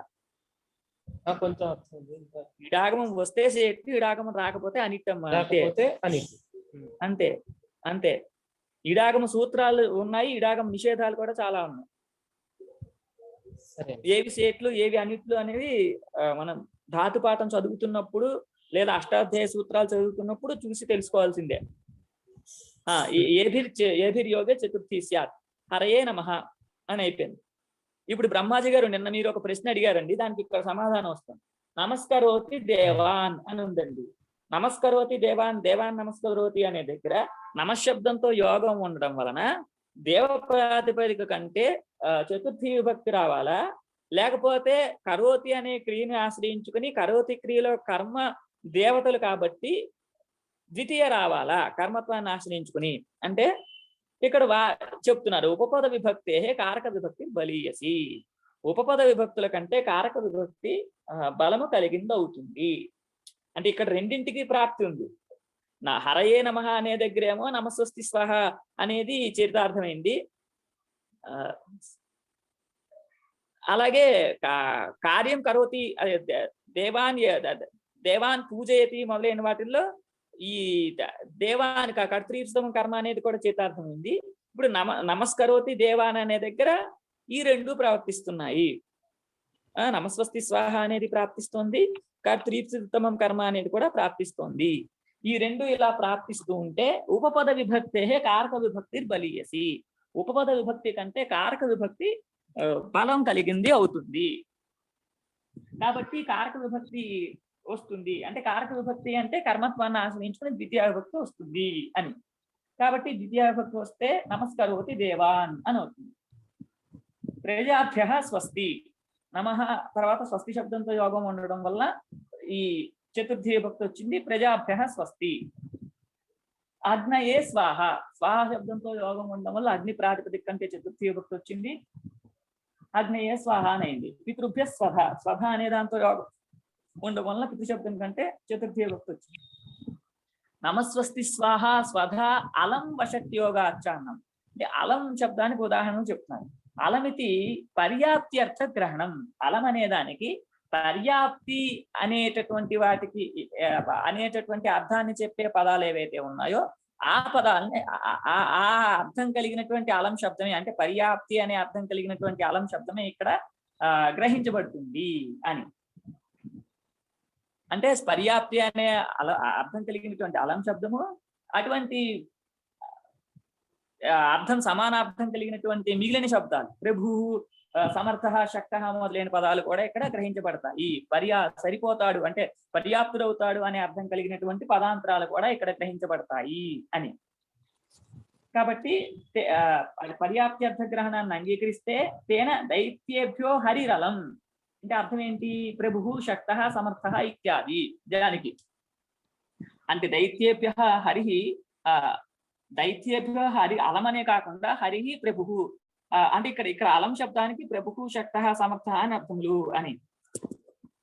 ప్రభాది యోగే షష్ఠ్యపి సాధు. అంటే ప్రభు అనే శబ్దం ఉన్నప్పుడు చతుర్థి విభక్తి కాదు షష్ఠీ విభక్తి కూడా వస్తుంది.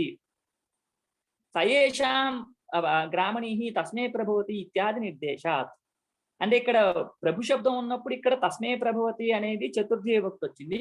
సయేషాం గ్రామణి అనే దగ్గర ప్రభు శబ్దానికి సమానార్థకమైనటువంటి గ్రామణీ శబ్దం ఉన్నప్పుడు షష్ఠీ విభక్తి వచ్చింది.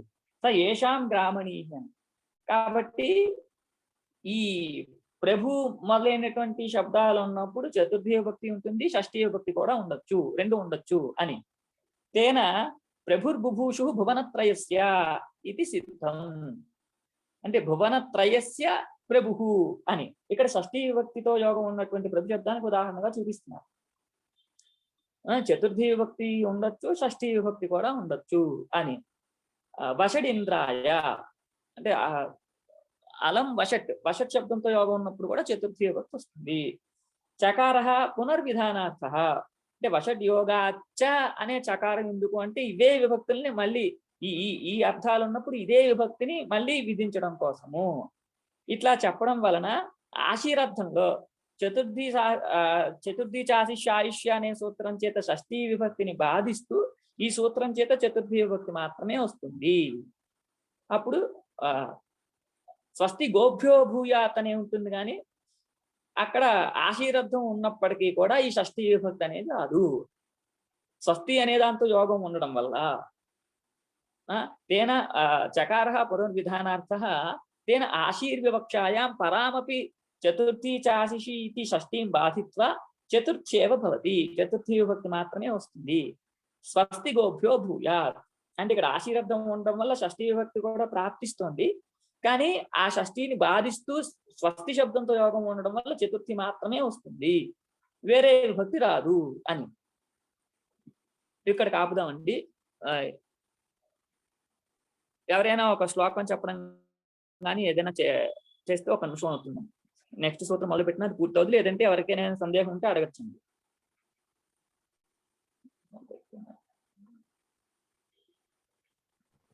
అంటే నమః, స్వస్తి, స్వాహ, స్వధ, వషట్టు ఈ పదాలు వాడినప్పుడు చతుర్థి విభక్తి తప్పక, అంటే చతుర్థి విభక్తి వాడాలి. అవునండి, అవునండి. దీనికి త్యజంతం అంటే నమస్కృత్య అదే కృ ధాతువు ఏమన్నా వస్తే అక్కడ దాని యొక్క అదే చతుర్థి విభక్తి వాడాలి అనే నియమం లేదు. లేదు. అంతే కదండి? అవునండి, అవునండి. అంటే ఉపపద విభక్తే కారక విభక్తి. అవునండి, అవును, అర్థం ఇప్పుడు అర్థమైందండి. అదే అవునండి.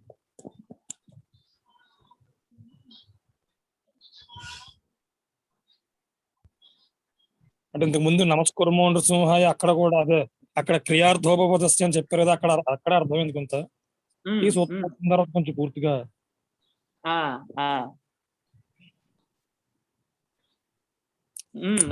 నమస్కరోతి దేవానన్న దగ్గర నమశబ్దం ఉంది, దేవానన్ ఉంది. అవును. ఇప్పుడు ఇక్కడ అదే అందుకనే కదా చెప్పింది ఉపపద విభక్తి కారక విభక్తి బలి చేసి అని, అందుకనే కదా చెప్పింది. నమశబ్దం ఉంది, కరోతి అని కూడా ఉన్నది కాబట్టి ద్వితీయ విభక్తి రావాలా చతుర్థి విభక్తి రావాలి అంటే ఉపపద విభక్తికి కారక విభక్తికి సమకాల ప్రవృత్తి ఉన్నప్పుడు కారక విభక్తి బలవత్తు అవుతుంది. కారక విభక్తి ఏంటి అంటే ద్వితీయ విభక్తి, కర్మత్వాన్ని ఆశ్రయించుకుని ద్వితీయ విభక్తి అనేది వస్తుంది. అంటే ఇందాక నమస్కృత్య అన్నారు. ఏదైనా ఒకటే, కరోతి క్రియ కృత్యానా కరోతి అనా రెండు చోట్ల కూడా కరణం అనేది క్రియ కదా. కృత్య అనే లెబంత క్రియాపదము, కరోతి అనే తింగంత క్రియాపదము. క్రియ అయితే రెండు చోట్ల సామాన్యంగా ఉంది కదా. కారకం అనేది ఎప్పుడు కూడా తింగంతం చేతనే ఉండాలి అని లేదు కదా. కారకం కర్మాది కారకము కృదంతాన్ని కూడా ఆశ్రయించుకుని ఉంటుంది కదా మొదటి నుండి. కాబట్టి క్రియార్థోపపదస్య అన్న దగ్గర తుమున్ని ఎట్లా తీసుకున్నామో నాకు ఒక్కసారి ఆ సూత్రం అది ఒకసారి ఆ రికార్డ్ విను. ఆ రికార్డ్ టైంలో అది తుమున్ అనేది ఎందుకు తీసుకున్నామని చెప్పాను. అంటే ఇప్పుడు మనకి టైం లేదు, అది విను. నీకు అర్థం కాకపోతే రేపు చెప్తాను. ఓం